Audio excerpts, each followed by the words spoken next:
Find the Karl Pearson's coefficient of correlation between x and y for the following data. Here data is given and we have to find the coefficient of Karl Pearson coefficient of correlation. Okay. Now you will get this type of questions in exam. Okay. Hardly you will get a direct question, right? So let us solve this question. So if you are given this type of question, first what we will do, we'll make a table, right? So first we will write all the values of xi and yi.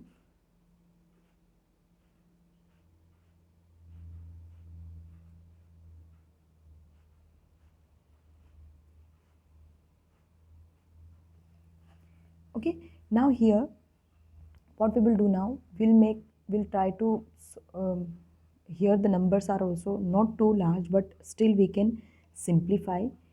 We can write in the simplest way. So we will find ui and vi. Okay, so ui will find by subtracting. We'll take any value, any middle value or any value we can take. So I'm taking this 5 because if we take 5 then this calculation will become simple, easy. And here I will take 12. So yi minus 12 and here xi minus 5. You can take any, you can assume any value. Okay, it's not compulsory that you have to take 5 only. Okay, you can take 6, 2, 4, 9, 1, any value you can take. But I am taking 5 and 12. And so when you subtract 5 from each value of x, you will get 1, minus 3, minus 1, 4, minus 4, minus 2, 0 and 3. And here you will get 13 minus 12, 1, minus 4,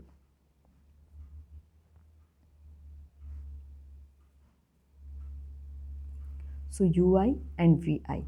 Okay, now next we have to find ui vi is their multiplication, then next ui square, then vi square. Okay, these are the values we have to find. So ui vi means their product.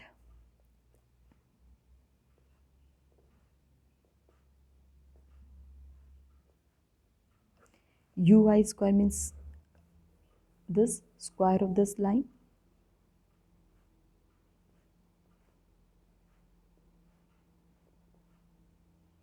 And here vi square.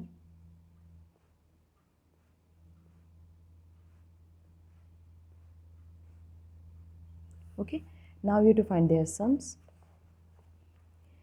So in the formula we need to find summation ui, summation vi, then we need to find summation ui vi, and here summation ui square, summation vi square. Okay,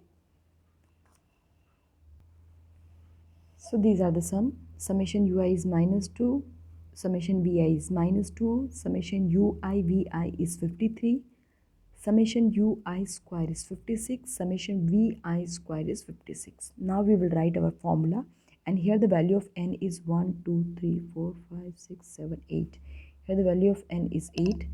Okay, so we'll write the formula. So the Karl Pearson coefficient of correlation r x comma y is n sigma ui vi minus sigma ui multiplied by sigma vi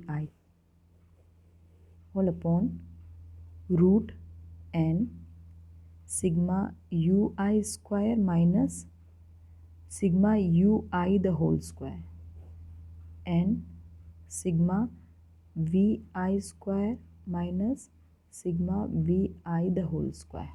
Okay, now this here we will put the values.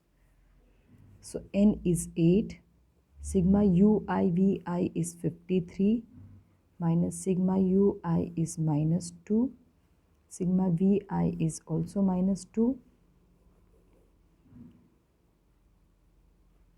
n is 8, sigma ui square is 56 minus ui, sigma ui the whole square means minus 2 square, then n is 8, sigma vi square is 56 minus vi the whole square. Vi is minus 2, so minus 2 the whole square. Okay, so formula, see the calculation is easy now. Okay, the only thing is how to remember the formula. So the only way is to remember the formula is write. Okay, writing practice is must. If you only read this question, oh this is very simple, we will find this one, then you will not be able to write correct answer or correct solution in the exam. You have to write. Writing practice is very important. You have to solve this question at least twice. So now I will simplify and I will write the answer directly. So when you simplify this, you will get 0.946 as your answer.